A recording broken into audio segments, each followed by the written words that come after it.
Il faut savoir, mes chers frères et sœurs, que pendant le ramadan, chaque année, on répète les mêmes phrases en général. Déjà, une semaine passée. Déjà, la moitié est passée. Nous sommes déjà dans les 10 dernières nuits. Le ramadan est déjà terminé. C'est vrai ou pas? Eh bien, sachez, ayyuha al-akhyar, qu'il nous reste 2 à 3 jours avant de rentrer dans les 10 dernières nuits. Dans 3 jours, on rentre dans les 10 dernières nuits du mois du ramadan. Le temps passe très vite, c'est quelque part la dernière ligne droite. Donc là, ayyuha al-ahbab, c'est ici un rappel pour toutes et tous, afin de nous rappeler que le temps passe très vite, mais on se rend compte que le temps passe très vite, particulièrement pendant le mois de Ramadan, parce qu'on est concentré ici à cette adoration qui est le jeûne, et on est concentré quant au fait de savoir quel jour on est. Et quand on se rend compte que 10 jours sont passés, 15 jours, 20 jours, il reste 10 jours, eh bien ça choque. Et ça nous rappelle la parole de Al-Hassan al-Basri, rahimahullah ta'ala, lorsqu'il dit « Ô fils d'Adam, tu n'es que quelques jours. Toi, tu n'es que quelques jours. Moi, je suis que quelques jours. Et chaque jour qui passe, eh bien, c'est une partie de toi qui est partie. Tu ne peux pas le rattraper. Hier, c'était hier. Aujourd'hui, c'est aujourd'hui. Demain, c'est demain. Hier, c'est passé. Tu ne peux pas le rattraper. Aujourd'hui, tu dois œuvrer. Demain, Allahu A'lam, est-ce que tu seras vivant encore pour pouvoir œuvrer? Donc, concentre-toi aujourd'hui. Et sache que la journée va passer très vite. Et quand la journée passe, tu ne peux pas la rattraper. Et là, les jours qui sont passés de Ramadan, tu ne peux pas les rattraper. Peut-être c'était les premières journées de Ramadan dans ta vie. Peut-être Allah Jalla wa Ala aura décrété pour l'un d'entre nous la mort avant le prochain Ramadan. Tu ne peux plus les rattraper. Mais alhamdulillah, aujourd'hui, eh bien, tu entends ce rappel. Tu es conscient qu'il te reste quelques jours, pas n'importe quel jour. Les meilleures des nuits du mois du Ramadan. Ce n'est pas trop tard encore. Et ça, c'est un message particulièrement à ceux qui ont oublié qu'on doit agir avec istiqama. Ayyuha al-akhyar, après la mort, la situation va être très difficile. Je pense que vous avez déjà assez entendu ces dernières années ce qui va se passer après la mort à travers les textes coraniques et les textes prophétiques. Ça va être quelque part, ici, le réveil. Et les gens pensent qu'ils sont réveillés maintenant. Mais le vrai réveil, c'est pas maintenant. Maintenant, on est quelque part endormi, surtout quand on fait partie des insouciants, que Dieu nous en préserve. Mais le vrai réveil, quand tu vas te réveiller, écoute bien, en sursaut, c'est quand Allah Jalla wa Ala va envoyer l'ange de la mort pour prendre ton âme. Et là, il y a unanimité sur cette question, que tu sois croyant ou non. Tu vas mourir, tu dois mourir, on doit tous mourir. Le prophète alayhi salatu wa salam lui-même est mort. Et Dieu a dit « Innaka mayyitun wa innahum mayyitun » Tu dois mourir, tu vas mourir. Et eux aussi, ils mourront. C'est ici une décision tranchée par Allah subhanahu wa ta'ala. Et le réveil sera pour certains, qu'Allah nous en préserve, violent. En tout cas, ça sera quelque chose de terrifiant, qu'on le veuille ou non. Ça sera quelque chose, un moment où les gens seront terrifiés. Et il n'y aura pas d'amis, il n'y aura pas de proches, il n'y aura pas possibilité d'avoir une lumière électrique pour t'éclairer. Non, on rentre dans un autre monde, tu es dans le barzakh, dans le monde intermédiaire entre la mort et le jour de la résurrection. Mais par contre, il y a une catégorie de personnes qui seront préservées. Allahumma ja'alna minhum.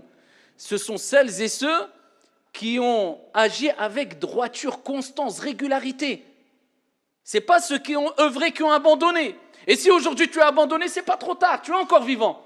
Eh bien relève-toi, retrousse tes manches, avance. La marchandise d'Allah, elle est chère.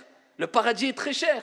Ceux qui ont œuvré en restant sur le juste milieu al-wasatiyya, sans excès, sans laxisme, et ici de manière sereine et conformément. Allah Jalla wa Ala dit Innal ladhina qalu rabbuna Allah. Al-kalam, ça ne suffit pas, la parole, ça ne suffit pas. Wallah, combien de gens ne parlent pas beaucoup, sont discrets, ne sont même pas responsables de telle association ou autre. Par contre, quand c'est l'heure de la prière, il est là pour faire la prière. Quand il vient, il peut venir à la mosquée, il est toujours là pour faire la prière à la mosquée. Quand il faut donner des aumônes, il donne des aumônes. Quand il faut aider son prochain, il aide son prochain. Quand il faut apprendre la science, il apprend la science. Quand il faut l'appliquer, il l'applique. Mais il est discret. Et d'autres, tu les vois sur la première ligne, de manière apparente, mais quand il se remet en question, je donne quoi comme aumône? Allahu a'lam. J'apprends vraiment la science? Allahu a'lam. J'applique? Allahu a'lam. Mes prières, ce qui est le plus important, je la fais conformément et j'essaie de la faire toujours en groupe quand Allah m'a donné la santé et la possibilité de me déplacer. Allahu a'lam. Est-ce que les deux sont comparables? Rien à voir. Al-kalam, ça ne suffit pas. L'apparence, ça ne suffit pas. Innal ladhina qalu rabbuna Allah thumma istaqamu. Ensuite, ils se sont tenus fermement sur la voie droite, sur la droiture, cette régularité constante, pas aller trop vite parce que la pratique de l'islam, c'est quelque part un marathon. Il faut partir au bon moment et surtout prendre le bon chemin. Combien de personnes vont vite, mais il s'est trompé de chemin.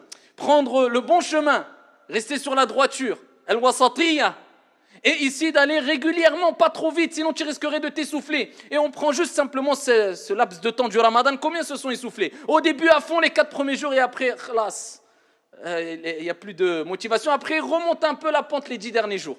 Et c'est humain quelque part d'avoir ces moments de faiblesse. Mais là, Dieu te rappelle que innamal a'malu bil khawatim. Les actions ne valent que par leur fin. Et il nous le rappelle encore pendant le Ramadan. Tout le Ramadan est important, mais les meilleures nuits sont où? Sont au début du Ramadan? Les plus importantes et les plus méritoires des nuits sont au milieu du Ramadan? Non, ils sont à la fin du Ramadan. Parce que les actions ne valent que par leur fin. Et Dieu te rappelle que c'est dans les derniers instants de ta vie que tu dois fournir le plus d'efforts. Mais on ne sait pas quand on va mourir. Donc fournis le maximum d'efforts. Et reste toujours sur tes gardes. Et comme dans Ramadan, tu fournis toujours des efforts. Mais là, il te prévient. C'est un cadeau divin. Il te prévient. Là, les meilleures nuits sont là. C'est à la fin du Ramadan. 10 dernières nuits.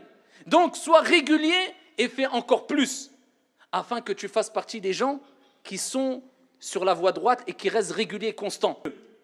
Sachant, ayyuhal musalloun, que lorsque nous allons quitter cette vie d'ici-bas, le prophète alayhi salatu wassalam nous a rappelé, à travers ce hadith que je vais vous citer, rapporté par Al-Bukhari et Muslim fi Sahihayn, eh bien, qu'il y a les actions, mais il y a 2 types d'actions. Les actions qui apportent des fruits, mais des fruits qui s'épuisent rapidement. C'est les actions de la vie d'ici-bas.